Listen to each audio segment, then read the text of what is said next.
داوا لە هاوڵاتیانی شاری کەرکووکەکەم لە ڕێی مزگەوتەکانەوە لە ڕێی مامۆستایانی خۆڕاگر و کورتپەروەری شاری کەرکووک یەک بە یەک دەستان ماچەکەین. ئەمڕۆ ئەو بڕیارەماندا بە هەماهەنگی لەگەڵ ئەوقافی کەرکووک کە لە مزگەوتەکان بانگاواز بکەین، هانی خەڵکی ئەدەین بۆ کۆمەک کۆکردنەوە هەموو شتێکیان پێویستە لە داو لە دەرمان لە جلوبەرگ لە خۆراک هەر شتێک ئەمڕۆ ئەوەی پێتەکرێ بەڵام دەبێ وەکو خوا سبحانه وتعالى ئەفەرمێ لن تنالوا البر حتى تنفقوا مما تحبون ئەوەی کە تۆ عەزیزە لات و خۆشەویستە بەوە پیاوەتێکە بکە نەک شتی دارڕزا و بەکەڵک نەیات.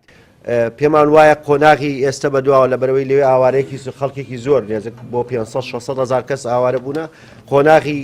ئێستامان ئێمە ئەو چالاکیانەی لە گربوونەوە خۆپیشاندانە ڕاماگرنووە، هەنگاوێکی ترە گرینە بەر ئەوش هەنگاوی کۆکردنەوەی کۆمەکە بۆ ئەو خەڵکە دەربەدەرەوە هەر دانیشتوانی ئەو شارە کوردیانی ئێوێش کە ڕوبەڕووی برسێتێکی بە کۆمەڵ بوونەتەوە لە بەرەوەی چواردەوران گیراوە و هیچ ڕێگایەک نەماوە بۆ ناردنی پێداویستی. بۆی ئێمە ئەم کەمپینە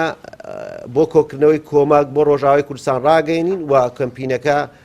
بە هەماهەنگی لەگەڵ دەستگای خێرخوازی کەرکووکە ڕایگەێنین و دوو شوێنمان دیاری کردووە لە کەرکووک، هۆڵی پرسەکان لە گەڕەکی شۆرجە و هۆڵی کاکەڕەش هۆڵێکی پرسەیە لە گەڕەکی ڕەحیماوە و دوو تیم